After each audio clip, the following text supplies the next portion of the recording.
Greetings and happy Sunday morning to you folks. It's not Sunday morning for me. I'm recording this in advance because I won't be able to be with you. Um, Came down sick this week, so I think we're going to play it safe and assume that I shouldn't be around you on Sunday. And we're going to cover our material this way. There may be a few points where you can stop the video and discuss. I'll kind of leave that up to Deacon Steve. Um, Not necessary, but might be interesting to do that at a couple of different points. And mostly today, we want to continue our introduction to where we're headed. We'll kind of make this a 2-day introduction, and the next time we'll start getting into the specifics, namely the specifics related to the topic of truth, worldview, relativism, because as we said on the first day, or if we didn't, we'll repeat it again today, um, you really can't expect to do anything with evidence if there is no such thing as truth. And there are an awful lot of people out there who think that they're living a life of relativism. Everybody has their own truth. Nobody really lives that way. And again, as I said, if that were true, there'd be no point in doing anything. There'd be no point in looking at history. There'd be no point in looking at science.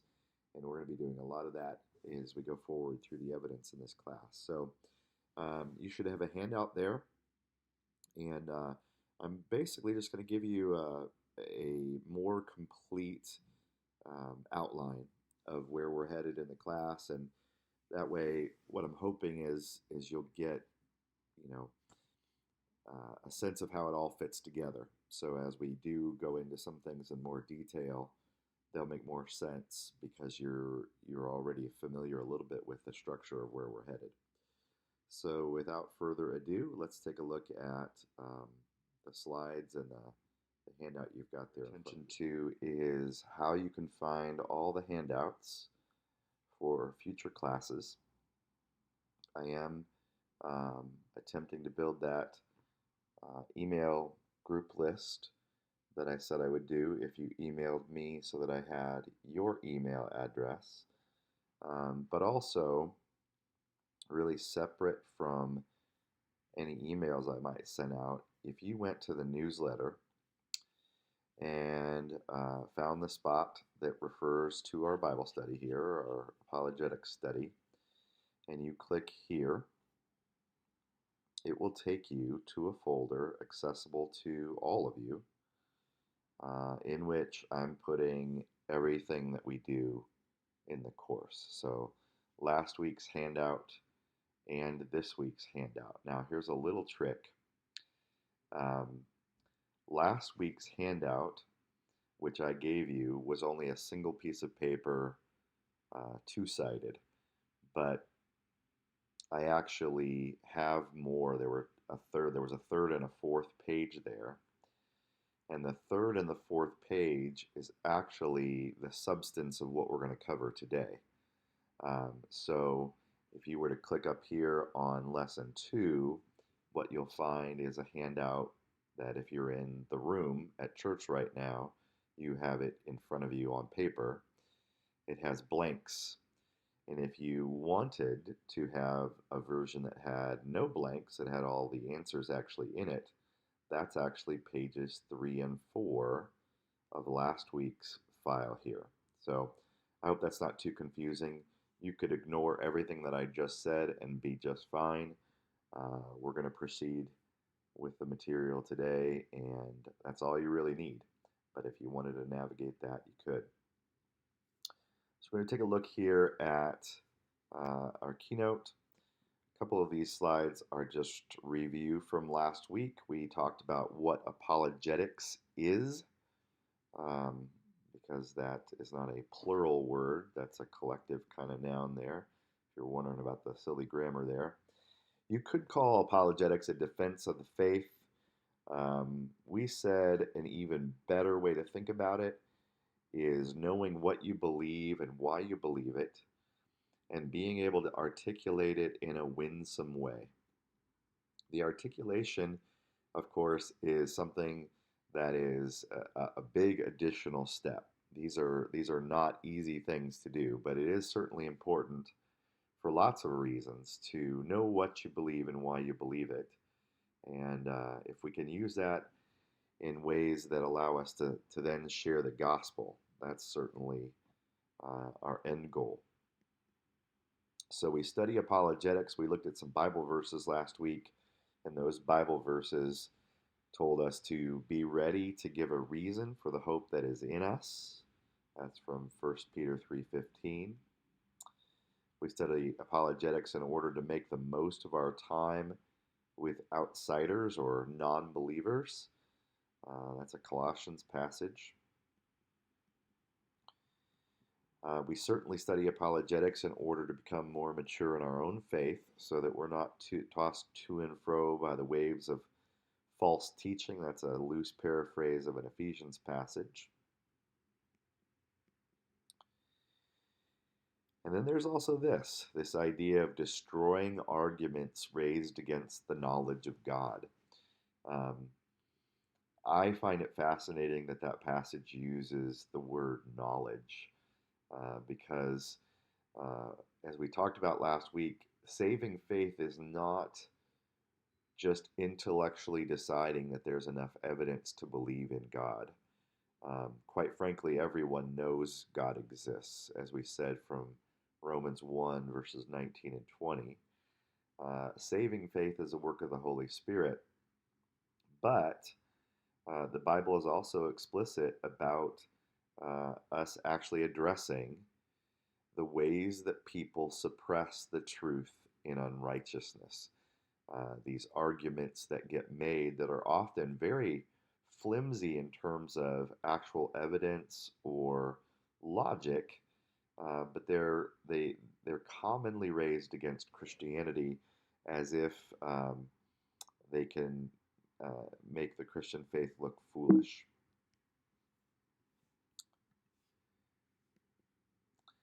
It is important that we do this in a winsome manner. Back to the First Peter passage, we're told to do it with gentleness and respect.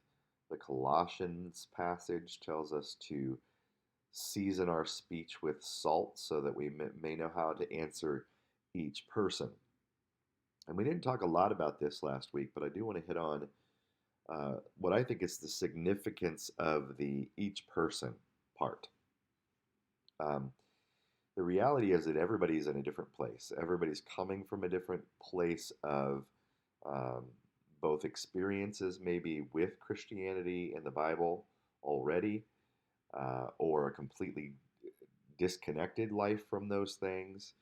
And what's appropriate for how to share the reason for the hope that is in you is going to depend on each of those people. If I encounter someone who claims to believe in evidence, and they believe that the evidence is stacked against Christianity, I'm really excited to talk to them about the evidence. But there are other people who couldn't care less about the evidence. They don't even believe in objective truth. And that takes the conversation in a completely different way. And then there are still other people who are more impacted by what we called last week your personal testimony.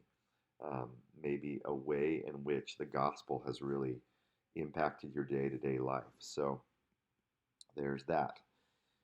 It is important to remember that evidence cannot convince the unwilling. That's a line from a book I mentioned last week, I Don't Have Enough Faith to Be an Atheist, by Frank Turek and Norm Geisler. I'll be sharing with you, probably not yet this week, but next week, a list of famous apologists who have written books and done a lot of debates and public speaking, so that you can go into a lot more detail than we're even going to go into in a year-long class. But it's certainly true that you're not going to go at someone with things that you learn in this class and find some magical conversion moment when they've already decided that you couldn't possibly have anything worth sharing.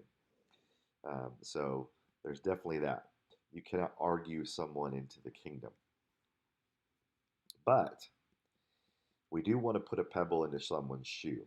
We do want to seek to really tear down walls that they may have built up to the Holy Spirit. We don't really know why God has allowed that level of freedom in people when it seems like he could just force himself on us, but he's not doing that. And what's happening for some people is they build up these walls, and the walls have these bricks that are maybe individual doubts or objections. For a lot of people, a foundation of that wall is um, the belief that there couldn't possibly be a loving God and have all the suffering that we have in the world today. But the bricks could be made up of a whole lot of different things. And then the last thing that we hit on before we parted ways last week is the idea that no one can say Jesus is Lord except in the Holy Spirit, and that faith comes by hearing, and hearing by the word of Christ. So we're not, again, trying to argue someone into Christianity. We just want to be ready to address the things that are commonly used as excuses not to be receptive to the faith. Again, if you email me, I will add you to my list and try to send out things. I think as we get really rolling, not only will there be documents available to you in the folder that I showed you, but also I'll have supplemental things. And I'll mention in a minute here why that might be particularly useful. So this is now into the document that I gave you for today. This is a one-page summary of the content of our course. I mentioned last week that we're going to do this in about 3,000 minutes, roughly, and that I cover the same material with my students at Faith Lutheran in 7,500 minutes. So you could say we could have this class until July 1st, 2024 to cover the same material. Now, some of that is time that they take to take tests over different units, so that's a little bit skewed there. But also what we may experience is things that I use in that course in video form that we may just disseminate to you to watch on your own time. A guy like Gary Habermas, who's an expert on the evidence for the resurrection, or a guy like Daniel Wallace, who has done a lot of public speaking on the evidence for the reliability of the way the New Testament has been handed down, or a guy named Peter Williams, who has done some really cool stuff on how we can tell from the text itself that what we have is high quality eyewitness testimony. Um, I think there are some people who would assume that there's no way we could possibly know that, but those are some things that we might not take the time to look at specifically in our Sunday time, but I could provide you the YouTube links to follow up with those kinds of things on another day on your own. So looking at the handout you've got there, we said Christians are commanded to be ready to give answers for why they believe and what they believe. We don't do this to gain favor with God, right? But we do want to honor Him. As Verla pointed out last week, a key part of 1 Peter starts with honor Christ the Lord as holy. And there are, I think, two parts of that. I think the point of emphasis she was trying to make is that really needs to just be our starting point in our own lives.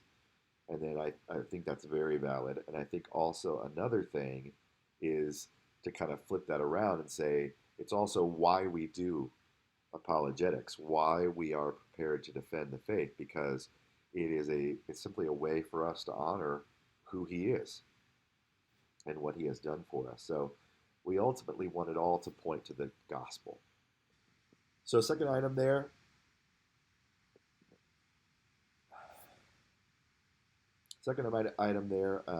the world says, and that's pretty much the way I have the whole rest of this framed out. The world says this, and then this is the material I hope to be showing you over the next several weeks. So the world says there's no such thing as objective truth. Truth can't be known. All truth is relative. Um, so if that's true, we got a problem because Jesus says, I am the truth. Jesus says, the truth will set you free. So quite bluntly, someone is lying. And certainly the way we're going to approach it in here is uh, a nod in advance to the truth of the Bible. But I will tell you, as I hinted at last week, that's not really the approach that I take in my class with my seniors. I actually approach the evidence in at least an attempted neutrality. So that could be off-putting to some of you at times if I say something like, if God exists. That might strike you as a strange thing to say.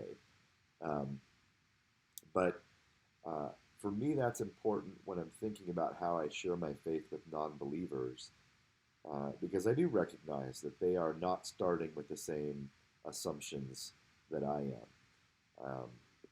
And we'll see a little bit here about how that's a problem for them, actually. But I'm willing to start with the assumption that it's worth looking at evidence to see what God has shown us about himself. And again, back to the Romans 1 passage, he has shown himself clearly. Everyone knows he exists. The world says their truth doesn't matter, or that everyone has their own personal truth. In reality, the truth matters so much to Jesus that he prefaced almost every teaching with a phrase, I tell you the truth. He didn't say, I tell you my truth. He didn't say, let me tell you something that looks like truth. He was very adamant about this. In fact, over 75 times in the Gospels, he said, I tell you the truth. And so that's why our first official topic starting next week will be the truth. The world says to be a Christian, you must set aside reason, or that faith is the opposite of reason. I even saw a fairly well-known Christian former football player named Ben Watson posted this weekend that faith is believing even when nothing makes sense. And I think what he was trying to say was when your world's kind of turned upside down, faith is clinging to God's promises anyway. And I would agree that's a pretty decent explanation of that faith that is trust in God. But the reality is, some people will assume that what we are saying is that we're willing to believe in spite of the evidence, in spite of reality. So if you look at the world, for example, and you see a list of scientific facts, the assumption is that Christians ignore the science in order to believe what they believe. And what we're going to be seeing is actually, if you track the science where it leads you right to the foot of God. And so that's one issue. But another issue here is just this idea. God is the source of reason. If there were no God, you actually couldn't know anything. So I always tell my students, Jesus took away your sin. He did not take away your brain. He made you a thinking being and has never at any point expected you to set aside your reason in order to be a Christian. Do we believe some things that seem totally unbelievable? Of course we do. We believe that someone rose from the dead. It's a miracle. There's no doubt about that. I'm not setting those things aside at all. But that's a far cry from giving up reason itself. The reality is, if God didn't exist, you couldn't even trust your reason. You can trust your reason because there is a God who is the source of reason, who created a universe that could be understood through reason, and who endowed you with a mind that allows you to make sense of reason and logic and evidence. If God didn't exist, all you are is just a big mess. You are only able to rely on your senses, and you can't even trust your senses because you don't have an ultimate reality to point to with that. Here's another way of saying it. The world says that Christians can't believe in free will. Okay, so the thinking, and I've just had students just this week making this argument with me. Um, an all knowing, all powerful God is automatically deterministic. That no one has any free will if God really existed, because God, being all powerful and all knowing, has already determined what you're going to do. You can't make any choices in your life.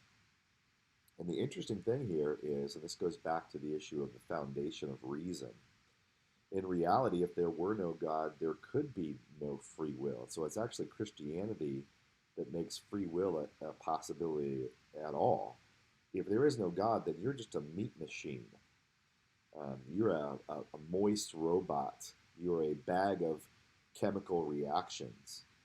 Um, in reality, God is the source of consciousness. This is one of the biggest conundrums for atheists when they're honest. Now, there are plenty of atheists out there who are not terribly interested in intellectual honesty. They will kind of follow their arguments wherever they want to follow them, even if they don't really make sense. But what I have found is that atheists who have really delved into these topics, human consciousness is one of the most difficult things that they have to deal with because they agree. Sam Harris, a famous atheist, has written whole books on the fact that there is no such thing as free will. He looks at the world in a materialistic way. All that exists in the world is matter. There is no supernatural, there is no metaphysical, and therefore, um, that's all you really are. You are just a meat machine. You are a bag of chemical reactions. Nothing that you do or think you decide is really you exercising any kind of freedom. Everything that you do is determined by these external forces. Of course, that's totally the opposite of what the Bible teaches. And it also happens to be the opposite of what you at least think you're experiencing. So if you were to look around the world or look at your daily life and try to determine, did I decide to come to church today or did someone force me to do that? And you could make an argument that because your parents brought you to church every Sunday for your whole life that there's an influence there, but that's not the same thing as actually pushing you out of your bed and into your car. You know you made a decision. You know you are practicing free will. So arguably, this becomes one of many evidences of God's existence because free will does exist, and without God, free will could not exist. The world says that Christians don't believe in logic. In reality, the very concept of logic is rooted in the very nature of God. Christians should be versed in formal logic. This may be a new concept for some of you. I don't know. When we talk about logic, we're not talking about does it make sense to you on an emotional level. That's volitional. What we're talking about is actual formal logic. So, for example, um, we like to say that God can do anything. But that's not really true. God can't make a rock so heavy he can't lift it because that's a logical impossibility. The Bible says God cannot lie. Why is it that God cannot lie? Isn't it just that he doesn't want to lie? No, the Bible says he cannot lie. Why can't he lie? Because it's a logical impossibility. The very source of truth in the universe cannot lie. He cannot swear by a name greater than himself. Why? Because that's a logical impossibility. And so it's good for us to know about formal logic. When I say formal logic, it includes things like the sorts of things I just mentioned. It's called the law of non-contradiction, but also things like ad hominem fallacies and straw man and slippery slope and no true Scotsman. So we'll give you a brief introduction to the kinds of errors in reasoning that people make that are often used against Christianity. Um, and we need to stop that from happening so that people don't remain in unbelief because of bad reasoning. And then we also don't want to use bad reasoning ourselves because it undermines our arguments and our testimony to the gospel. So we'll get into that. The world says we can take for granted that our common understanding of morality is just the product of evolution. I've been watching a lot of debates about this topic lately because I think it's seems like a really untenable position, but if you start with a materialistic worldview, if you start with the view that there is no God, there is no supernatural, there is no metaphysical, then you have to believe that the reason why we are where we are today, and people have a common understanding that murder is wrong, or rape is wrong, or genocide is wrong, is because we somehow evolved it.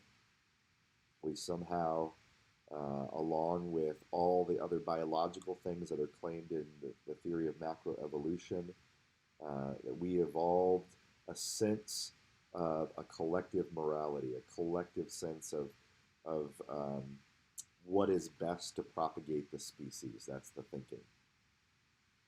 In reality, if God did not exist, you could not get objective right and wrong from that. Even if you could make a case for morality from evolution, which we're going to see is faulty anyway, you still don't get to objective morality. And yet we all live as if there is an objective sense of morality. We innately know what is right and wrong. And I'm sure some of you are muttering right now, it's written on our hearts, right? We know biblically that the law is written on our hearts. Well, you don't have to just take that from the Bible. It's certainly sufficient to take that truth from the Bible. I'm not discounting that at all. But you can actually look at morality and look around the world and see, are there people who suppress the truth about morality and behave badly? Absolutely. We do it all the time. It's called sin. But do people actually know when they have behaved wrongly? And the reality is there is a common understanding of that. That is another argument all by itself. It's the argument from morality that God does exist. So not only do we get our morality from God, that's one argument you can make, but you could argue that the very existence of objective moral values is evidence of God's existence, of his creative power. And so we will look at that. The world says that to be rational, one should give up blind beliefs in things we cannot see.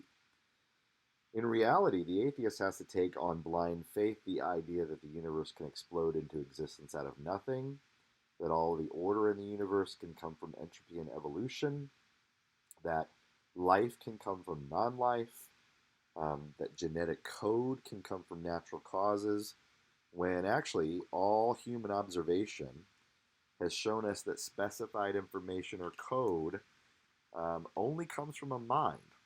So we'll get into that in some fair amount of depth, but it's interesting how often, like I'll go to different sources, I'll have students say to me, well, Mr. Grepke, they have gotten life from non-life.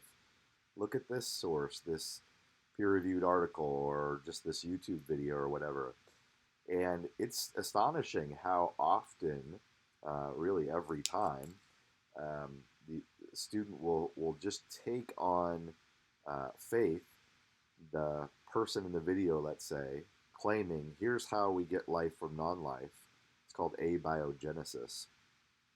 But the actual substance of what follows has no evidence at all. It's just circular discussion. Like, it basically what it comes down to is, how do we know life came from non-life? Well, we're here, aren't we? Which is the logical fallacy. So we're going to see some good evidence there from biology for God's existence. The world says that we can take for granted that our universe just happens to be upheld by laws of physics and that they just happen to be calculable through mathematics and that human minds just happen to be able to divine this. So think about what I'm saying here. You have the laws of physics, and the whole universe is upheld by those laws. Why aren't they evolving in the first place? That's a fair question. Okay. Then that set of physics, those concepts are understandable through a language of mathematics. The math itself existed before human minds, okay, but the notation is something that we came up with to make sense of that. And the human mind is actually able to then make sense of it all, right? This is something that even atheist Eugene Wigner calls a miracle. He actually called it two miracles. Sort of the intelligibility of the universe and the human mind's ability to, he said, divine them. That's the word that he used there. He called it a miracle, which we neither understand nor deserve. But an atheist just takes that for granted. The reality is that only makes sense if God exists. Number 10, the world says that the more we learn about science, the less we need God. Or they'll say all God has ever been is a way for people to explain things we don't understand. This is a really popular or common, let's say, repetitive thing you'll hear from a guy named Neil deGrasse Tyson. And it's interesting because Tyson's a really smart guy, but when he talks about religion, it's like his brain turns to mush. He goes straight to logical fallacy after logical fallacy after logical fallacy. It's really stunning.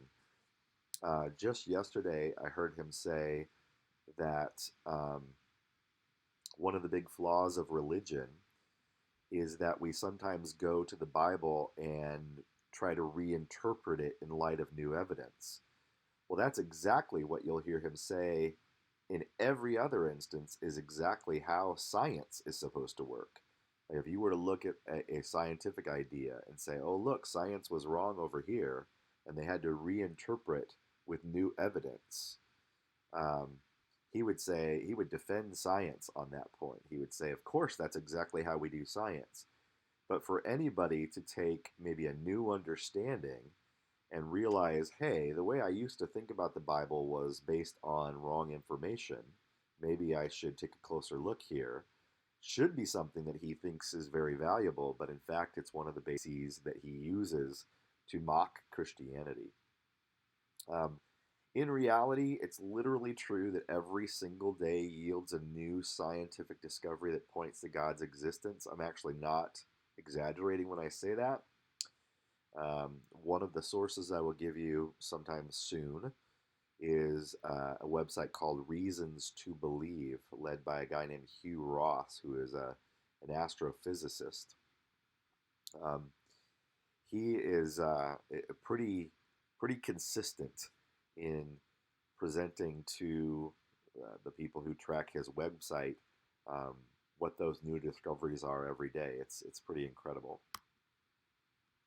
The world says that the 122 fine-tunings that make life possible in our universe and on our planet are just no big deal.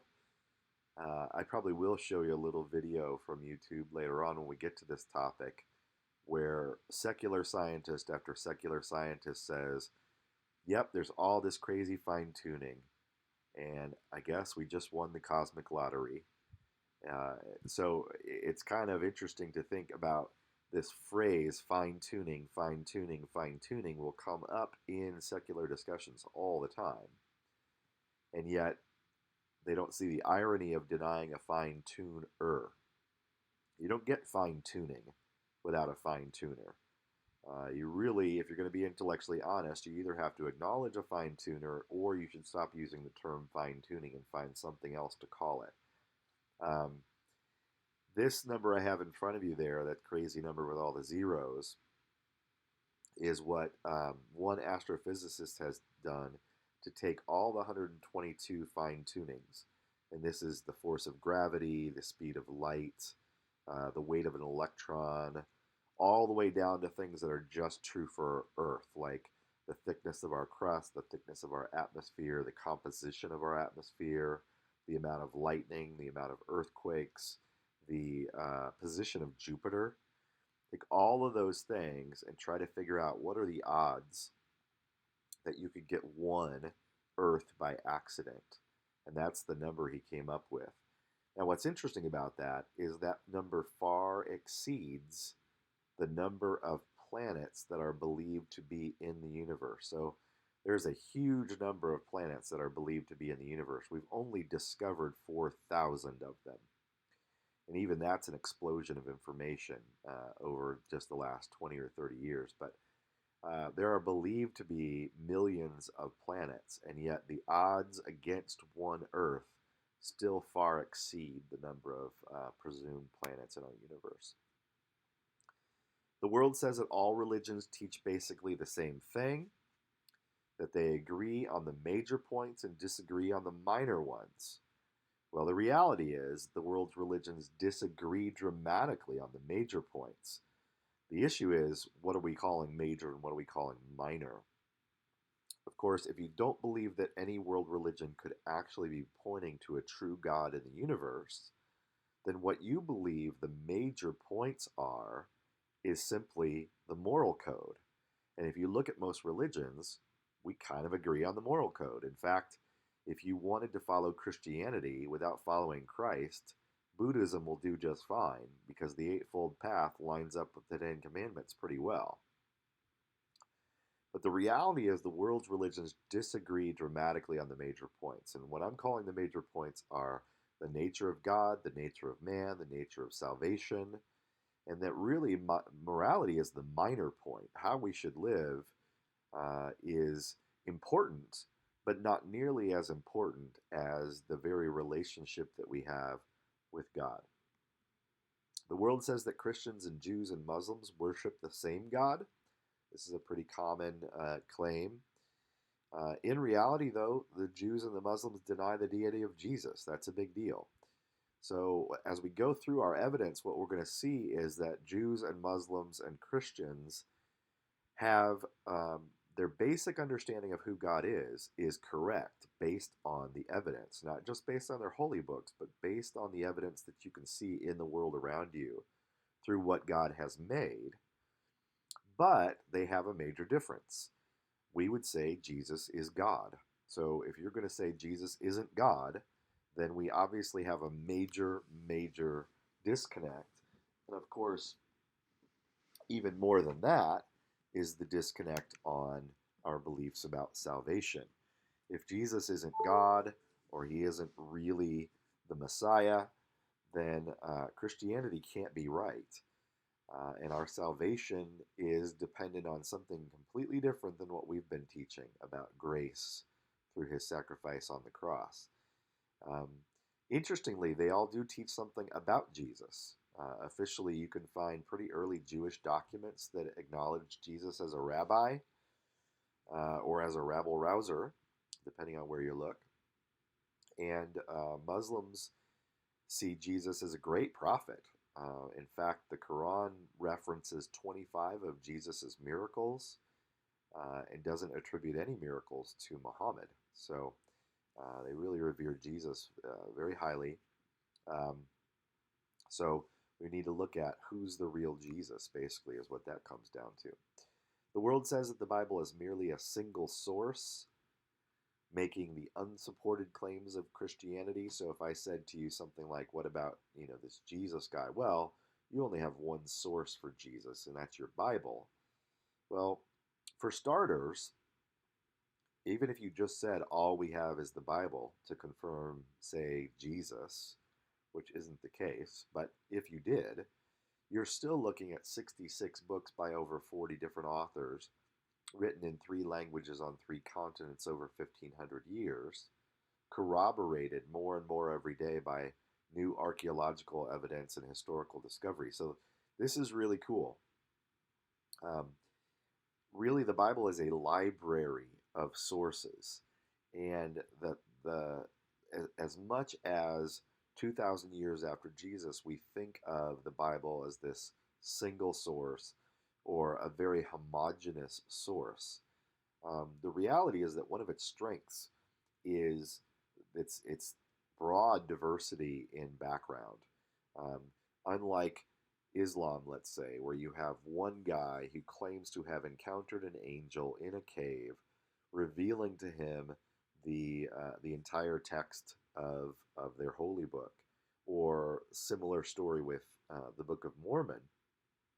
Here you have these independent sources, and all of it pointing to Jesus. And just like the daily scientific discoveries I mentioned earlier, the archaeological discoveries are coming fast and furious as well. It's incredible. 15 years ago, we had no corroborating evidence outside the Bible of King David. And we now have archaeological evidence that's agreed to by Christians and non-Christians alike, Jews and non-Jews alike, that points to the house of David. Number 15, the world says the Bible has been handed down like a game of telephone.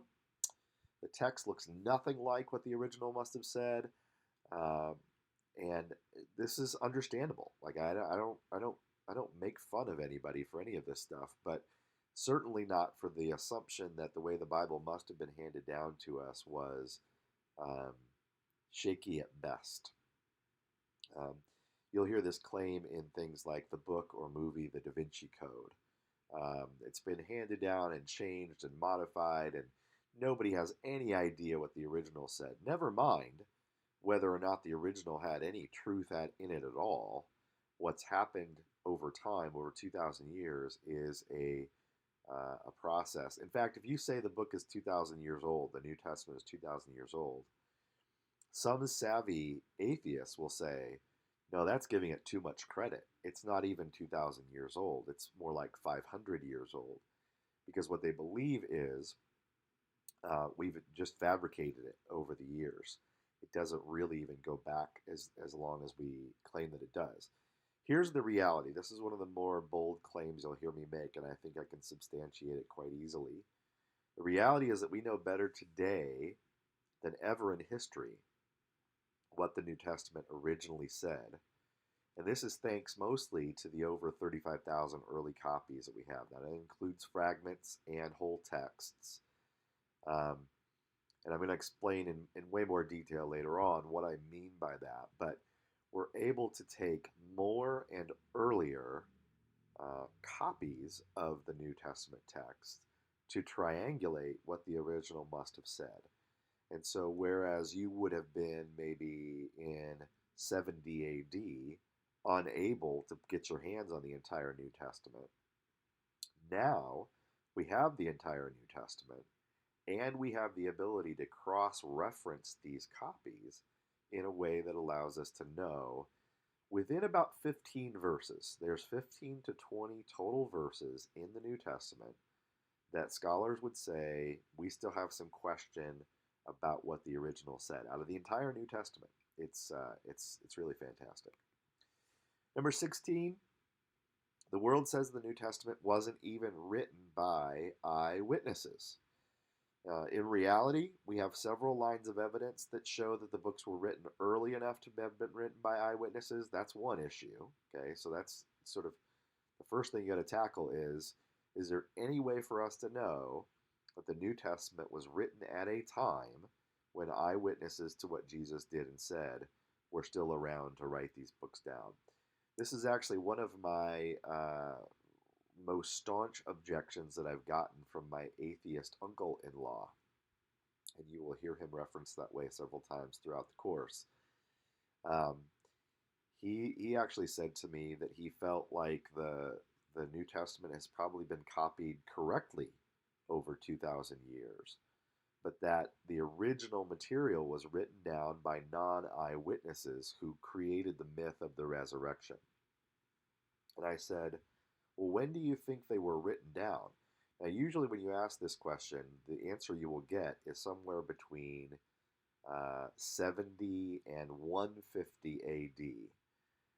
Certainly, if the New Testament documents were written down in 150 AD, they were not written down by eyewitnesses. 70 is even, something that people will argue. But his claim was that the Gospels were written down within 20 to 30 years of Jesus, but that was still too late for any eyewitnesses to be around. And when I said, well, why do you think that? He pointed to his belief that the average lifespan of people in the first century was so low that automatically no one could have still been around. Well, that's really dramatically wrong. It's kind of fun how wrong that is, actually. We have plenty of documentation of people who lived well beyond their 30s and 40s, which was basically his assumption, is that nobody lived beyond their 30s and 40s. Yeah, there was definitely a high rate of infant fatality in the first century, which made the average lifespan of people pretty low compared to ours. But in no way should that be used as evidence that none of the eyewitnesses to what Jesus did and said could have been around long enough to write down the documents when you look at when we know those documents were written down. So we'll have to look at that evidence. And then even more interesting is the internal evidence that the content could have only been written by high quality eyewitnesses. There are things in the Gospels that are written in such a way that the only people who could have written them down were people who were high quality eyewitnesses to the time and place of the events that they narrate. So that's something that it's actually only become known to me within the last 4 or 5 years, and was super, super exciting, and I think you'll find that to be true.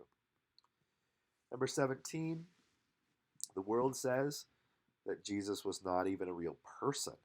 Okay, so you could back up entirely and say, why are we even talking about whether or not eyewitnesses wrote the Gospels or whether they were copied down correctly? Everybody knows that Jesus was just a myth in the first place. This too is just super fun because in reality, we have many times more non-Christian sources for Jesus than for the Roman emperor of his day. Roman emperor of his day, anybody know? Tiberius.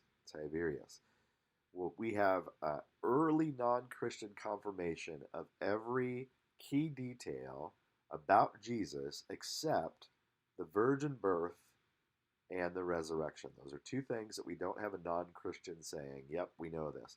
Everything else you can find out about Jesus from a non-Christian source within the first 150 years of his life. You can find out that he had a brother named James. You can find out that he had these disciples, that he did wonders, that he was considered a virtuous person, that he was executed on the eve of the Passover by Pontius Pilate. These are all verified outside of the Bible. But why will we never find a non-Christian source that confirms the resurrection? Well, if you wanted to stop the video at any point today, this might be it. But I'm going to jump right to an answer for that. Any non-Christian source, or any source from the early centuries that confirm the resurrection, is going to be viewed in the 21st century as a Christian source. So we're never going to find that non-Christian that says, yep, I'm not a believer, take me as a neutral source, and yet I saw Jesus risen from the dead. Anybody who saw Jesus risen from the dead became a Christian. The world says that the Bible should not be believed because it contains miracles. Now, this seems like a really common sense reason to reject the Bible. And it might seem like one of those things where we just have to say, as Christians, yep, you're right. There's no logic behind this whatsoever. We just choose to believe in miracles. Or you might find some people who are willing to point to their belief in miracles coming from a personal experience. And I would say we actually have good evidence that miracles are possible. And it's the evidence of creation. All of the scientific evidence that we will look at that points to God as the intelligent designer will be evidence that miracles are possible. Is it possible for God to raise someone from the dead? Well, if you can create a universe out of nothing, raising someone from the dead is child's play. So, once we go through that scientific evidence of God's existence, then we're going to see that I haven't proven miracles per se. I haven't proven that Jesus walked on water or that he's risen from the dead, but we will have shown that you shouldn't just dismiss the Bible entirely because it happens to contain miracles, because in a theistic world, miracles are possible. Number 19, the world says that Christianity has secretly excluded gospels from the Bible that didn't fit early theology. And basically, there were church leaders who wanted to manipulate us to think about Jesus in a certain way. So they've hidden these gospels from you. So at Christmas time, but even more so at Easter, you'll see this on the History Channel, on the Discovery Channel. The lost gospel of Mary, the lost gospel of Thomas, the infancy gospel of Peter, those kinds of things. Lost gospels that the church doesn't want you to know about. In reality, there are a ton of these so-called gospels. They are often written by a group of people called the Gnostics. The Gnostics believed, and some are still around today, that everything physical is bad and only the spiritual is good, and therefore Jesus' resurrection was only a spiritual thing, not a physical bodily resurrection.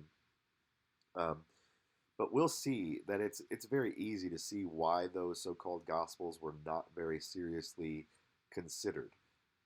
You could see a little debate here or there early on, but for the most part, it's very easy to see that what the early church used to determine whether or not a book belonged in the New Testament is a criteria that makes these fake gospels fall out very, very quickly.